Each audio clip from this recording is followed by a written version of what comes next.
मेरी गर्लफ्रेंड और मुझे अचानक दो सिस्टम मिले। एक था 100 गुना बढ़ाने वाला सिस्टम और दूसरा था 100 गुना छोटा करने वाला सिस्टम। मेरी गर्लफ्रेंड मुस्कुराई और उसने बढ़ाने वाला सिस्टम चुन लिया। मेरे पास सिर्फ वही बचा हुआ सिस्टम चुनने का विकल्प था। अप्रत्याशित रूप से 3 दिन बाद मूसलाधार बारिश का प्रलय आ गया। सभी लोग घरों में फंसे हुए थे और कहीं जा नहीं सकते थे। संसाधन सबसे बड़ी समस्या बन गए। मैंने अपने सिस्टम पर भरोसा किया। मैंने अपने सभी सामान को बढ़ा लिया, बचत करते हुए और सोच समझकर खर्च किया। आखिरकार मैं और मेरी गर्लफ्रेंड ने मिलकर इस कठिनाई को पार कर लिया। लेकिन अप्रत्याशित रूप से जैसे ही मूसलाधार बारिश खत्म हुई, मेरी गर्लफ्रेंड ने मुझे बेरहमी से मार डाला। अगर तुमने मेरा बढ़ाने वाला सिस्टम नहीं छीना होता तो मैं इस सिस्टम का इस्तेमाल करके खाना बढ़ा सकती थी और चुसैंग भाई के परिवार को बचा सकती थी। तुम हर चीज़ में अच्छे हो, लेकिन तुम बहुत स्वार्थी हो। जब मैंने दोबारा अपनी आंखें खोली तो मेरी गर्लफ्रेंड मुझसे पहले ही बढ़ाने वाला सिस्टम चुन चुकी थी। मुझे समझ आ गया था कि वो भी पुनर्जन्म ले चुकी है। मेरी गर्लफ्रेंड ने मुझे संतुष्टि भरी नज़र से देखा। उसकी आंखों में खुशी छुपाना नामुमकिन था, क्योंकि उसे वो चू भाई बहुत पसंद है और वो मुझसे, उस बॉयफ्रेंड से जिसने उसकी जान बचाई, दिल से नफरत करती है। तो इस बार मुझे तुम्हारे साथ क्या होता है इससे कोई फर्क नहीं पड़ेगा। तुरंत ही मेरी गर्लफ्रेंड अपने नए सिस्टम को आजमाने के लिए उत्साहित हो गई। उसने अपने जेब में रखे केले को 100 गुना बड़ा कर दिया। छोटा सा केला तुरंत ही एक बहुत बड़ा केला बन गया। पिछले जीवन में जो बर्फीले तूफान की आपदा पूरे 1 साल तक चली थी, वो अचानक खत्म हो गई, ठीक उसी समय जब लोगों को लगा कि सब कुछ सामान्य हो जाएगा। लेकिन अप्रत्याशित रूप से मूसलाधार बारिश का प्रलय अचानक आ गया। सभी लोग घरों में फंसे हुए थे और सामान की कमी थी, और मेरे घर में इंस्टेंट नूडल्स और ब्रेड के कई डिब्बे थे। मैंने बढ़ाने वाले सिस्टम का इस्तेमाल करके उन्हें बड़ा किया, जिससे हम मुश्किल से 5 साल की मूसलाधार बारिश को झेल पाए। मेरी गर्लफ्रेंड का बचपन का दोस्त चुसैंग हमारी मदद करता था। बगल वाली पड़ोसन ने मुझसे विनती की कि मैं उनके परिवार के लिए खाना बढ़ाने में मदद करूं, लेकिन मैंने मना कर दिया। मैंने कहा कि प्रलय के समय लोगों के दिल का अंदाज़ा लगाना मुश्किल होता है। मैंने उसकी मदद करने से इनकार कर दिया। मैं प्रलय से बच गया, लेकिन उसी गर्लफ्रेंड ने मुझे मार डाला जिसकी मैंने इतनी मेहनत से रक्षा की थी। फैन जॉन, अब बढ़ाने वाला सिस्टम मेरा है। क्या तुम्हें जलन हो रही है? आखिरकार मैं जो चाहूँ उसे बड़ा कर सकती हूँ। तुम्हारा छोटा करने वाला सिस्टम बेकार लगता है। मेरी गर्लफ्रेंड जैसे ये जांच रही थी कि क्या मैं भी पुनर्जन्म ले चुका हूँ, उसकी आंखों में सावधानी की एक झलक भी थी। मैंने राहत की सांस ली और बेपरवाह बनकर मुस्कुराया। क्या फर्क पड़ता है? ये तो बस एक सिस्टम है। अगर तुम्हें चाहिए तो मैं तुम्हें सब कुछ दे सकता हूँ। मुझे पता है कि इस बार मेरी गर्लफ्रेंड ज़रूर अपने बचपन के प्यार के परिवार को बचाने जाएगी, और एक बार किसी को इस सिस्टम के बारे में पता चल गया तो प्रलय में मेरी गर्लफ्रेंड कभी सुरक्षित नहीं रहेगी। ये देखकर कि मुझे बढ़ाने वाले सिस्टम में कोई दिलचस्पी नहीं है, मेरी गर्लफ्रेंड उत्साहित होकर बाहर भाग गई। उसने चुसैंग के घर का दरवाज़ा खटखटाया। रान, तुम यहाँ कैसे? तुरंत ही मेरी गर्लफ्रेंड ने चुसैंग का हाथ पकड़ा और कहा, चू भाई, अंदर चलकर बात करते हैं। ये देखकर मैंने तुरंत अपना फ़ोन खोला और तारीख देखी। मूसलाधार बारिश शुरू होने में अभी 3 दिन बाकी हैं। मेरे पास अभी भी समय है। फिर मैं तुरंत पास के सुपरमार्केट की ओर गाड़ी चला कर गया। मैंने वहाँ से अपने ज़रूरत की सारी चीज़ें खरीद लीं, खाना पीना और बाकी सामान। इंस्टेंट नूडल्स, ब्रेड, ये वो चीज़ें हैं जो मुझे पसंद हैं, और साथ ही टॉयलेट पेपर, रोज़मर्रा के इस्तेमाल की चीज़ें वगैरह। मैंने चावल, आटा और कई तरह की सब्जियों के बीज भी खरीदे, ताकि हर समय खाने के लिए भोजन तैयार हो सके। यहाँ तक कि मैंने चूजों का एक झुंड भी खरीद लिया। मैं फर्नीचर की दुकान भी गया और अपने लिए पूरा फर्नीचर सेट चुना। मैं अपने लिए एक नया छोटा घर बनाने की तैयारी कर रहा था। मेरा घर पिछले जीवन में ऊपरी मंजिल पर था। भले ही मूसलाधार बारिश चलती रहे, ये मुझे नुकसान नहीं पहुंचा सकती थी। मैं अपने घर से बाहर निकलने की योजना नहीं बना रहा था, बस अलग तरीके से जीना चाहता था। इस दौरान मैं लगातार खरीदारी करता रहा, जब तक कि मेरे बैंक कार्ड के सारे पैसे खत्म नहीं हो गए। दूसरी तरफ मेरी गर्लफ्रेंड जानती थी कि मूसलाधार बारिश आने वाली है, लेकिन वो बिल्कुल भी घबराई नहीं, और ना ही उसने कोई तैयारी की, सिर्फ इसलिए क्योंकि उसे पता था कि उसका बढ़ाने वाला सिस्टम खाने को बढ़ा सकता है। इसलिए वो बिल्कुल भी चिंतित नहीं थी, बल्कि थोड़ी उत्साहित थी। मुझे अच्छी तरह पता था कि मेरी गर्लफ्रेंड किस चीज़ का इंतजार कर रही है। वो चाहती थी कि खाने की कमी के समय वो चूसिन के परिवार को बचाकर खुद को साबित करे और फिर चूसिन को अपने प्यार में फंसा ले। मैं हमेशा सोचता था कि उसे सिर्फ चूसिन के लिए थोड़ा सा लगाव है, लेकिन मैंने नहीं सोचा था कि वो प्यार में पूरी तरह अंधी हो चुकी है। रात को मेरी गर्लफ्रेंड घर लौटी। उसकी आंखों में गुलाबी गुलाबी भावनाएं थीं, जैसे वो पहले से ही चूसिन के साथ प्यार की दुनिया में डूबी हुई हो। फानजुआन, अगर मैं चूसिन के परिवार को बचा लूं तो क्या तुम्हें लगता है कि चूसिन मुझसे प्यार करेगा? ये सुनकर मैं चुप रहा। मेरी गर्लफ्रेंड तुरंत गुस्से में आ गई। नामुमकिन, भाई चू निश्चित रूप से मुझसे प्यार करेगा। फानजुआन, सच बताओ, तुम ये सब जानबूझकर कर रहे हो ना? तुम्हें सबक सिखाने की जरूरत है क्या? मैंने उसकी बातों को अनसुना कर दिया और बस सिर झुकाकर फोन देखने लगा, ऑनलाइन उन चीजों को खरीदते हुए जिनकी मुझे जरूरत थी। मुझे एक बार पहले ही मेरी गर्लफ्रेंड ने नुकसान पहुंचाया था, अब मैं इसे दोबारा बिल्कुल नहीं होने दूंगा। फानजुआन, तुम्हारे पास अभी भी पैसे हैं? मुझे कुछ 10,000 उधार दे दो, मुझे खाना खरीदना है। मैंने अभी अभी एक फ्रिज खरीदा था और मेरा सारा पैसा खत्म हो चुका था। मेरी गर्लफ्रेंड तुरंत फिर गुस्से में आ गई। लगता है मैंने तुम्हें बहुत ज्यादा छूट दे दी है।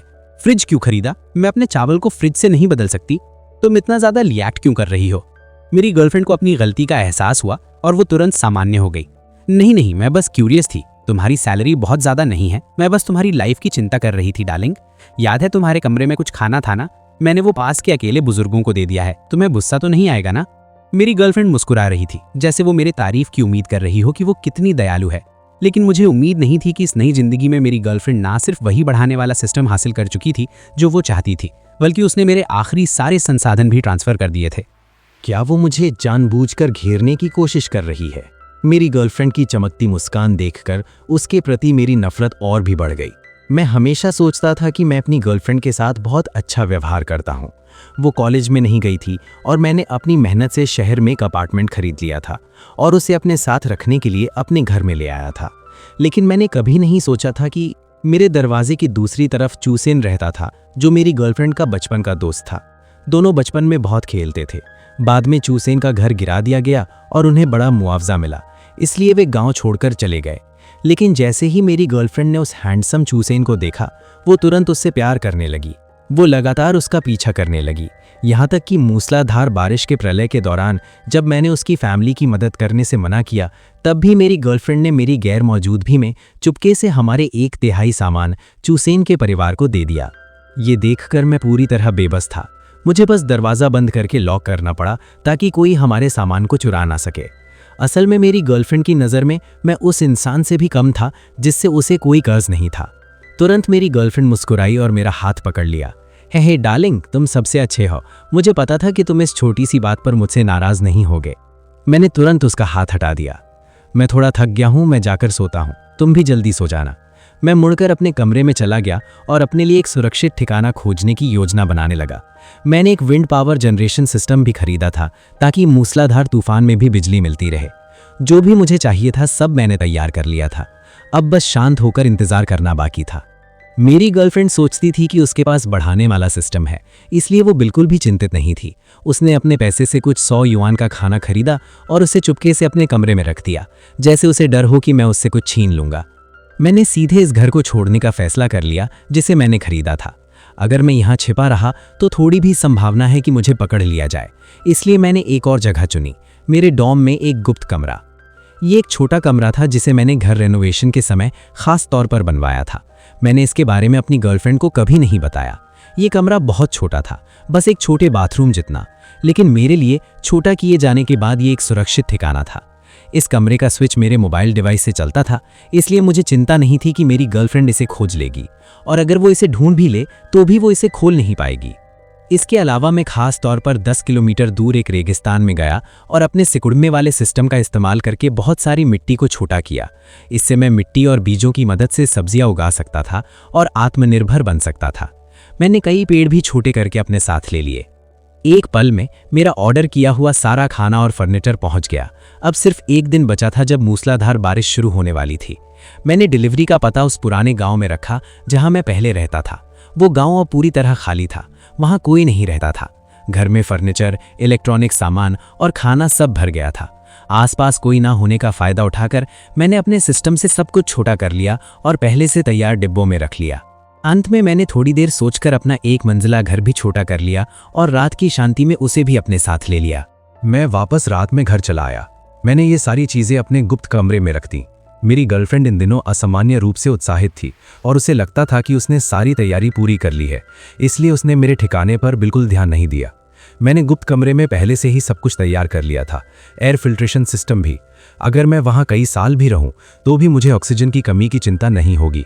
पूरी रात की मेरी सावधानीपूर्वक तैयारी के बाद वो गुप्त कमरा अब एक छोटी फार्म बन चुका था।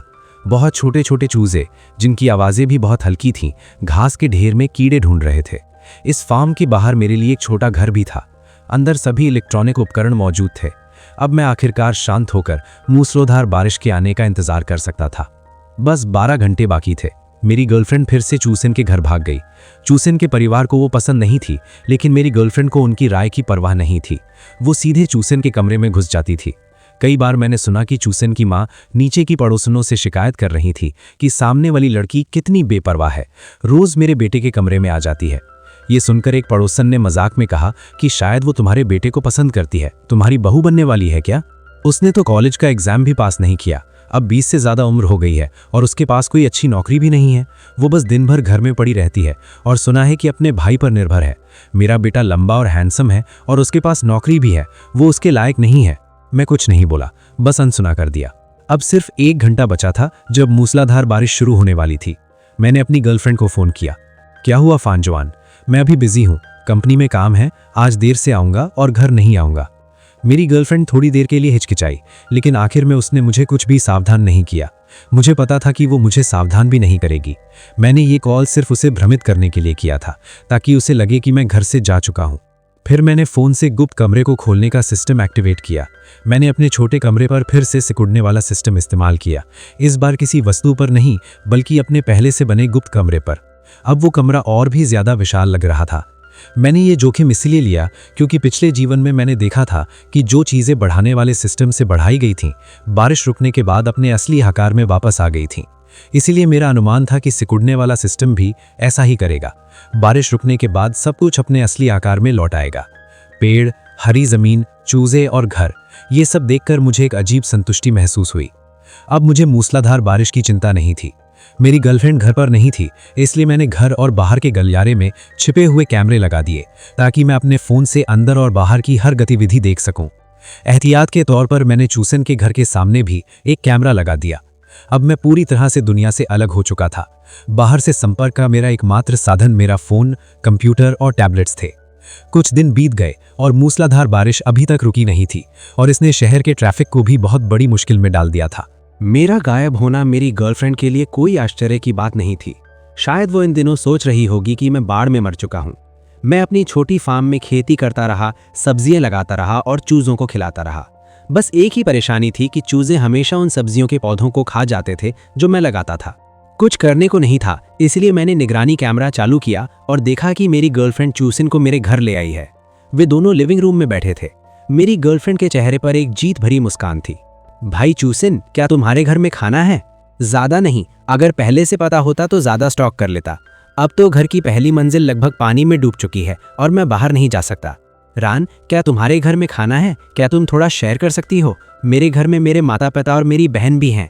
इतना कम खाना हमारे पूरे परिवार के लिए काफ़ी नहीं है। इसके बाद मेरी गर्लफ्रेंड चूसिन के करीब आकर उसके कान में धीरे से कुछ कहती है। तुरंत ही चूसिन हैरानी से उठ खड़ा हुआ। क्या सच में ऐसा कुछ है? बिल्कुल है, अगर यकीन नहीं है तो देखो। मेरी गर्लफ्रेंड ने तुरंत अपने बढ़ाने वाले सिस्टम से मेज़ पर रखे एक सेब को 100 गुना बड़ा कर दिया। वो सेब अचानक बहुत बड़ा होकर भारी तरीके से मेज़ पर टिक गया। चूसिन के चेहरे का भाव पहले अविश्वास से बदलकर अब बहुत खुशी में बदल गया। वो जल्दी से मेरी गर्लफ्रेंड के कंधे पकड़ लेता है। रान, सौभाग्य से तुम मेरे साथ हो तो कृपया हमारे घर का सारा खाना बड़ा कर दो। ठीक है भाई चूसिन, लेकिन मेरी एक छोटी सी शर्त है। तुम जानते हो कि मैं तुम्हें पसंद करती हूँ, है ना? क्योंकि मैं तुम्हारे परिवार को बचा सकती हूँ, तो क्या तुम भी मुझे पसंद करोगे? मेरी गर्लफ्रेंड ने शर्माते हुए अपनी आंखें ढक लीं और उसे एहसास नहीं था कि चूसिन के चेहरे पर एक जटिल और हल्की नफरत वाली अभिव्यक्ति भी थी। चूसिन तुरंत फिर से प्यार भरा चेहरा बनाता है और उसका हाथ पकड़ लेता है। तुम क्या बातें कर रही हो? हम तो पहले से ही साथ हैं, बचपन के दोस्त हैं। अब तो मैं तुम्हें प्यार करता हूँ। जब मूसलाधार बारिश खत्म होगी मैं तुमसे शादी करूंगा। मेरी गर्लफ्रेंड खुशी से चूसिन के गले लग गई। बहुत अच्छा, मुझे पता था कि चू भाई भी मुझे पसंद करते हैं। तो फिर फानयान का क्या? उसने कहा था कि वह ओवर टाइम करने गया है। अब इतनी बारिश हो चुकी है, शायद वो पहले ही मर चुका होगा। चूसिन के चेहरे पर एक चालाकी की झलक आई। फिर उसने मेरी गर्लफ्रेंड को फिर से बहला फुसलाकर उसके घर से सामान निकलवाना शुरू कर दिया। मैं मॉनिटर पर यह सब देखकर मिलीजुली भावनाओं में था। मैंने सोचा, मैंने ऐसी बेवकूफ़ गर्लफ्रेंड कैसे पाल ली? बेवकूफ़ तो है ही, साथ में इतनी स्वार्थी भी। लेकिन मुझे इससे क्या फ़र्क पड़ता है? वैसे भी मैं यहाँ छिपा हुआ हूँ और कोई नहीं जानता। मुझे बस शांति से अपनी ज़िंदगी जीनी है। फिर मैं घर लौट आया, खुद के लिए हॉटपॉट बनाया, फ्रिज से कोल्ड ड्रिंक निकाली और आराम से खाना खाने लगा। ना सिर्फ अपनी इच्छा से खाया, बल्कि खाना फ़ोटो खींचकर सोशल मीडिया पर भी डाल दिया। लेकिन मुझे उम्मीद नहीं थी कि मेरी गर्लफ्रेंड तुरंत मेरी पोस्ट पर कमेंट कर देगी। फानजवान, तुम कहाँ हो? सिर्फ मेरी पोस्ट पर कमेंट करने से बात खत्म नहीं हुई। मेरी गर्लफ्रेंड ने मुझे कई सैटेलाइट मैसेज भेजे। डार्लिंग, बाहर बहुत बारिश हो रही है, तुम ठीक हो ना? तुम कहाँ हो? और तुम हॉटपॉट खा रहे हो? मैं भी खाना चाहती हूँ। बाहर मूसलाधार बारिश है, मैं बाहर नहीं आ सकती। क्या तुम मेरे लिए थोड़ा खाना ला सकते हो? मैंने उसके किसी भी सवाल का जवाब नहीं दिया। मैंने फिर से उस ड्रिंक की फ़ोटो ली जो मैंने अभी अभी ली थी और अपनी गर्लफ्रेंड को भेज दी। तुरंत ही उसका फ़ोन कॉल आ गया। डार्लिंग, तुम हॉटपॉट कैसे खा सकते हो? क्या तुम मेरे लिए थोड़ा ला सकते हो? मैं कई दिनों से सिर्फ ब्रेड खा रही हूँ। उसकी आवाज़ में मैं उसकी बेचैनी साफ महसूस कर सकता था। प्रलय में भी तुम खाना कैसे खा सकते हो? मैं हल्का सा हंसा। मैंने चारों तरफ देखा, सब कुछ शांत था, बाहर की मूसलाधार बारिश से पूरी तरह अप्रभावित। मैं अभी कंपनी में हूँ, कंपनी ने हमें हॉटपॉट खिलाया है। बारिश बहुत ज़्यादा है, मैं वापस नहीं आ सकता, तुम घर पर कुछ खा लो। मेरी गर्लफ्रेंड ये सुनकर तुरंत पहले की तरह मुझसे विनती करने लगी। नहीं डार्लिंग, घर का ब्रेड बहुत ख़राब है, मुझे भी हॉटपॉट चाहिए। मैंने आगे उसकी बात नहीं सुनी और फ़ोन काट दिया। मैंने निगरानी सिस्टम खोला। वाकई में मैंने देखा कि मेरी गर्लफ्रेंड गुस्से में फ़ोन पकड़े हुए हैं। मैंने कैमरा बदलकर चूजिन के घर के दरवाजे की निगरानी पर कर दिया। रान, तुम सच में बहुत कमाल हो, ऐसे तो हमारे परिवार को खाने पीने की चिंता ही नहीं रहेगी। वाह, हमें तो एक खजाना मिल गया। ये चूजिन की माँ थी। ऐसा लग रहा था कि उन्हें पहले से ही मेरी गर्लफ्रेंड के बढ़ाने वाले सिस्टम के बारे में पता चल गया है। आंटी, आप बहुत अच्छी हैं। मेरा सपना है कि मैं सिस्टम से आपके परिवार को बचाऊं। आखिरकार हम जल्द ही एक परिवार बनने वाले हैं ना। अचानक माहौल और भी बदल गया। चूजिन के माता पिता लगातार उसकी तारीफ कर रहे थे। हाँ, अगर रान नहीं होती तो हमें इतना खाना कैसे मिलता? चूजिन बहुत भाग्यशाली है, ये तो उसके लिए आशीर्वाद है। मेरी गर्लफ्रेंड इन तारीफों से पूरी तरह खुशी में चूर हो गई। उसे समझ ही नहीं आ रहा था कि वो कहाँ है। मैंने हल्की ठंडी हंसी हंसी और कैमरा बंद कर दिया। चूजिन का वो परिवार मुझे अच्छे से पता है। जब उन्हें मुआवजे का पैसा मिला था तब उन्होंने गांव में घमंड करना शुरू कर दिया था और लोगों को नीचा दिखाना शुरू कर दिया था। पुराने रिश्तेदार और दोस्त भी उन्होंने दूर कर दिए थे। वे हमेशा सोचते थे कि लोग सिर्फ पैसे के लिए उनके पास आते हैं। गांव वाले कहते थे कि उनका घमंड इतना बढ़ गया था कि वे गांव के मुखिया को भी पानी तक नहीं देते थे। मैं कैसे सोच सकता था कि ऐसे लोग मेरी गर्लफ्रेंड के साथ ईमानदारी से पेश आएंगे। और वो चूसेन, बचपन से ही मैं जानता था कि वो कितना घमंडी है। उसने मेरी गर्लफ्रेंड के बारे में कई बुरी बातें छिपकर कही थी। उसने कभी भी उसे दिल से महत्व नहीं दिया था, लेकिन मैं भी उनके मामलों में ज़्यादा दखल नहीं दे सकता था। आखिरकार अब मैं 100 गुना छोटा हो चुका था। ज़्यादा समय नहीं बीता और मेरी गर्लफ्रेंड ने मुझे फ़ोन किया। फ़ोन की दूसरी तरफ उसकी आवाज़ बहुत घमंडी थी। फानजुआन, मेरे पास एक अच्छी खबर है, मैं अब चूसेन के साथ हूँ। ठीक है, मैंने शांत आवाज़ में कहा, जबकि मैं मुर्गियों को खाना खिला रहा था। तुम कहाँ हो फानजुआन? मुझे यहाँ मुर्गियों की आवाज़ क्यों सुनाई दे रही है? क्योंकि मैं मुर्गियों को खाना खिला रहा हूँ। ये सुनकर मेरी गर्लफ्रेंड हैरान रह गई। बाहर तो मूसलाधार बारिश हो रही है, तुम्हें मुर्गियाँ कहाँ से मिल गईं? मैंने सीधे जवाब नहीं दिया, बस कहा कि ये मैंने खुद पाली हैं। फानजुआन, तुम आखिर हो कहाँ? तुम्हारी जगह पर हॉटपॉट भी है और मुर्गियाँ भी। तुम्हारी जगह पर मूसलाधार बारिश का कोई असर नहीं हुआ है। मेरी गर्लफ्रेंड समझ ही नहीं पा रही थी कि मैं कहीं और नहीं बल्कि अपने ही कमरे में हूँ, बस एक दीवार की दूरी पर, दो बिल्कुल अलग दुनिया जैसी। बहुत अच्छा, तुम्हारी जगह पर बारिश का असर नहीं हुआ। तो डार्लिंग, जल्दी बताओ तुम कहाँ हो, मैं चूसेन और बाकी लोगों को लेकर आऊंगी। वैसे भी हम भविष्य में एक परिवार बनने वाले हैं। तुम खुद ढूंढ लो, अगर मुझे ढूंढ सको तो आ जाना। क्या मतलब, तुम नहीं चाहते कि हम आए? मैं जो बचपन से अपनी गर्लफ्रेंड को हमेशा खुश रखता आया था, पहली बार उससे इतने ताने भरे अंदाज में बात कर रहा था। मैंने रास्ते में आई एक मुर्गी को हल्का सा पैर से हटाया और खेत से घर की तरफ लौट आया। मेरे पास फ्रिज में बहुत सारे रेडी टू ईट फूड थे, पिज्ज़ा, डम्पलिंग्स और कई तरह के फूड आइटम। मैंने माइक्रोवेव से पिज्ज़ा निकाला और फिर से गर्म किया। गर्म होते ही पिज्ज़ा सुनहरा, खुशबूदार और नरम हो गया। मैंने आराम से उसकी फ़ोटो लेकर अपनी गर्लफ्रेंड को भेज दी। तुम्हारे पास वहाँ पिज्ज़ा कैसे है? डार्लिंग, जल्दी बताओ तुम कहाँ हो? तुम बहुत स्वार्थी हो।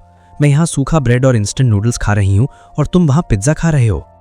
उसकी आवाज़ में अब जल्दबाजी और हल्की सी विनती थी, जैसे वो किसी भी तरह मेरी लोकेशन जानना चाहती हो। मैंने पिघले हुए चीज़ वाला पिज्ज़ा काटा, 2 बार चबाया और सीधे कहा, वाह वाह वाह, ये पिज्ज़ा तो बहुत स्वादिष्ट है। ऊपर का चीज़ तो खिंच रहा है। फानजुआन, चाहे तुम वहाँ कितने भी अच्छे से हो, तुम्हारा खाना भी सीमित ही होगा। तुम्हारे उस छोटे करने वाले सिस्टम का क्या फ़ायदा? मेरा बढ़ाने वाला सिस्टम तो तुम्हारे खाने को बढ़ा सकता है, तब तो कई साल तक आराम से खा सकते हैं। जल्दी बताओ तुम कहाँ हो, मैं तुम्हें ढूंढने आ रही हूँ। लेकिन वो मुझे ढूंढने नहीं आ रही थी। वो बस ये बर्दाश्त नहीं कर पा रही थी कि मैं अच्छा जीवन जी रहा हूँ। मैं फिर भी वही कहता रहा, अगर तुम मुझे ढूंढ सको तो आ जाना। मैंने तुरंत फ़ोन काट दिया। मैंने मॉनिटर पर देखा कि मेरी गर्लफ्रेंड गुस्से में बेकाबू होकर मेरे कमरे का सारा सामान तोड़ रही थी। ज़्यादा देर नहीं हुई और खबर पूरे इलाके में फैल गई कि मेरी गर्लफ्रेंड के पास बढ़ाने वाला सिस्टम है। और ये किसने बताया, ये साफ था। उसके दरवाजे पर लगातार लोग दस्तक देने लगे। सभी लोग अपने बचे हुए खाने के टुकड़े लेकर आए और उससे मदद की भीख मांगने लगे ताकि वो उनका खाना बढ़ा सके। शुरुआत में मेरी गर्लफ्रेंड थोड़ी घबरा गई थी। उसने सोचा था कि वो सिस्टम छिपाकर लोगों को धोखा दे सकती है, लेकिन तभी चूजन का परिवार तुरंत बाहर आ गया।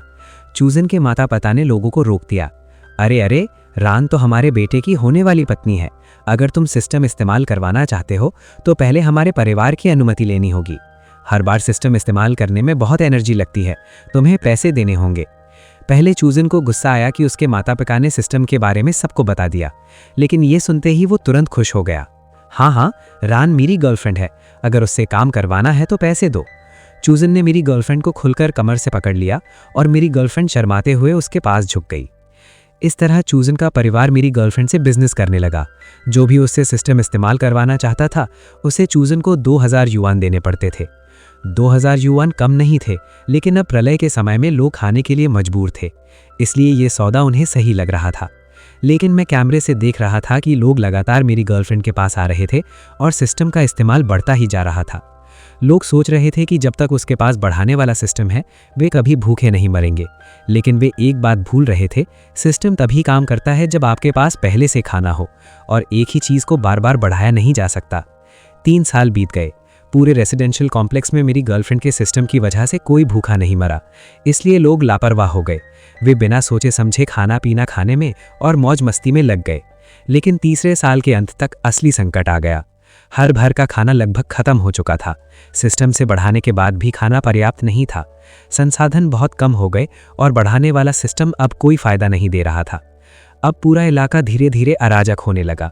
हर जगह झगड़े और लड़ाइयाँ होने लगीं। मेरी गर्लफ्रेंड पहले ही चूजन के घर शिफ्ट हो चुकी थी और दोनों एक साथ रह रहे थे। मैं कैमरे से सुन रहा था कि चूजन के परिवार को भी अब समझ आ गया था कि लोग कम हो रहे हैं और सिस्टम से कम कमाई हो रही है। अब उन्हें मेरी गर्लफ्रेंड बोझ लगने लगी थी और वो उसे घर से निकालने की योजना बना रहे थे।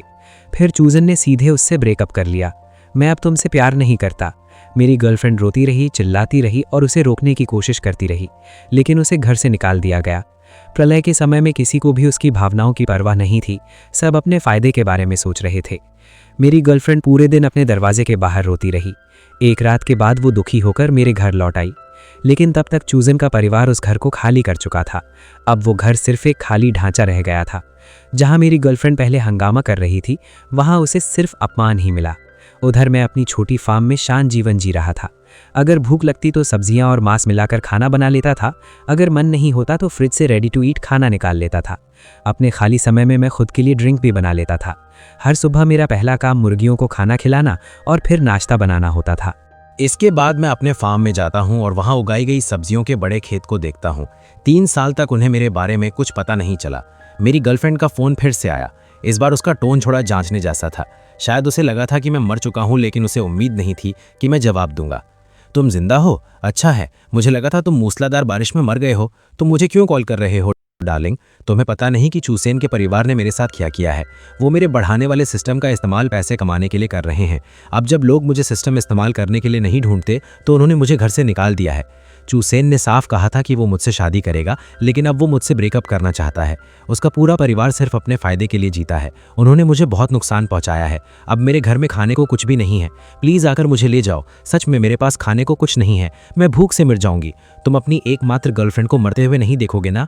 शायद मेरी गर्लफ्रेंड ने मेरे टोन में कुछ अलग महसूस किया और उसकी आवाज़ अचानक तेज़ हो गई, जैसे किसी बिल्ली की पूंछ पर पैर पड़ गया हो। फांजवान, तुम मेरी बिल्कुल भी परवाह क्यों नहीं कर रहे? पहले तुम ऐसे नहीं थे। क्या तुम भी पुनर्जन्म लेकर आए हो? उस पल में हल्के से हंसा। हाँ, क्या हुआ? तुम भी तो पुनर्जन्म लेकर आई हो ना, तो तुमने मुझे बताया क्यों नहीं? तुम भी तो जानती हो कि चूसेन और उसका परिवार कैसे लोग हैं, फिर भी तुमने मुझे क्यों नहीं बताया? तुम कितनी स्वार्थी हो। मैंने ज़्यादा कुछ नहीं कहा और सीधे उसे एक वीडियो भेज दिया। वीडियो में मेरी सब्जियां और फल अच्छे से उग रहे थे।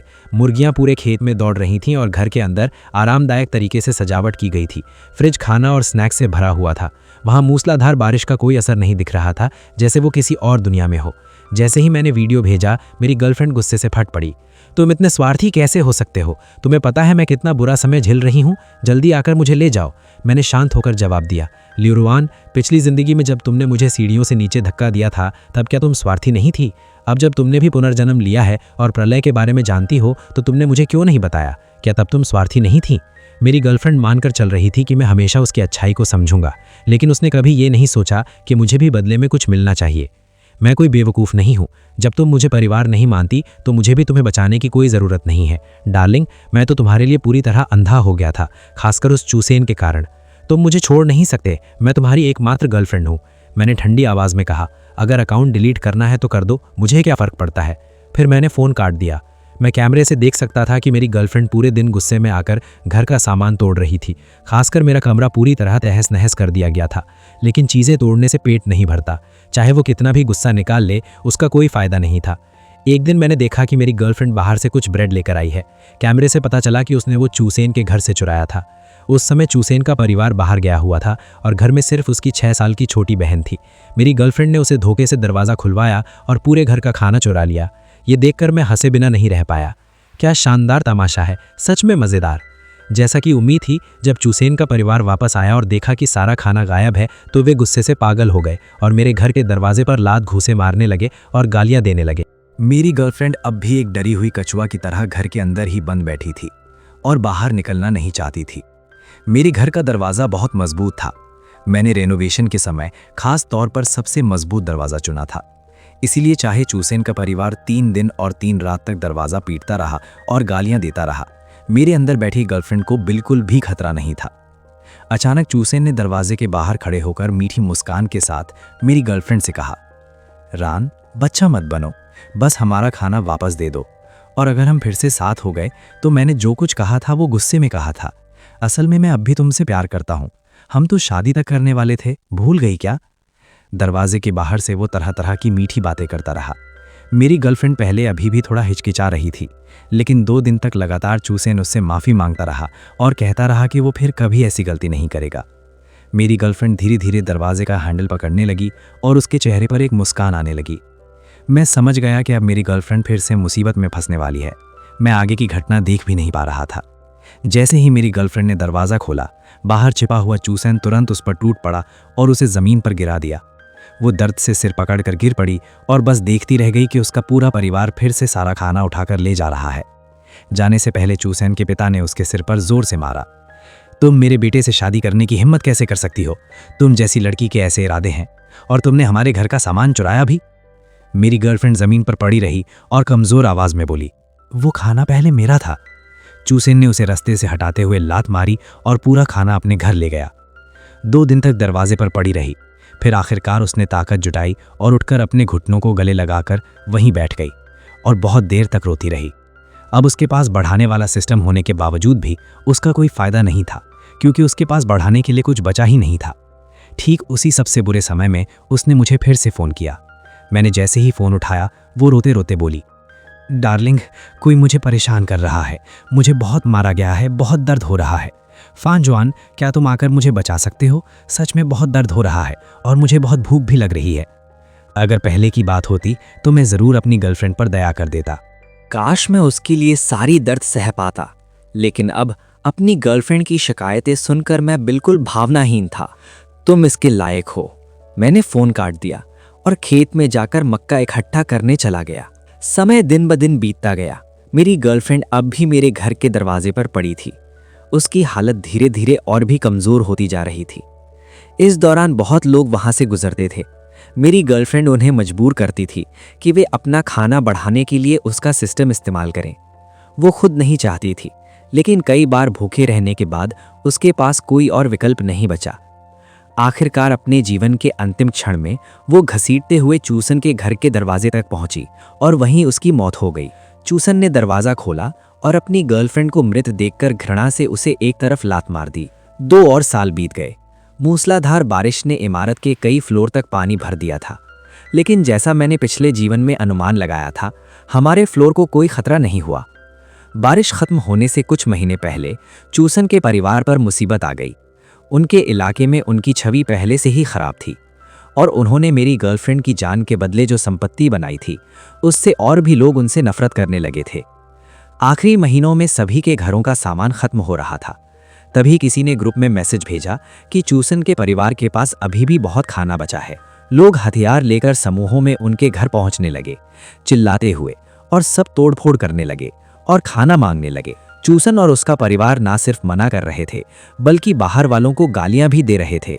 इससे लोग पूरी तरह भड़क गए। कई समूहों ने मिलकर उनके घर का दरवाजा तोड़ने का फैसला कर लिया। दिन रात दरवाजा पीटने की आवाज बंद नहीं हुई। आखिरकार 4 दिन बाद चूसन के घर का दरवाजा पूरी तरह टूट गया और उनका सारा खाना लूट लिया गया। पूरा परिवार जमीन पर बैठकर रोता रहा क्योंकि अब उनके पास कुछ भी नहीं बचा था और वे आगे जीवित नहीं रह सकते थे।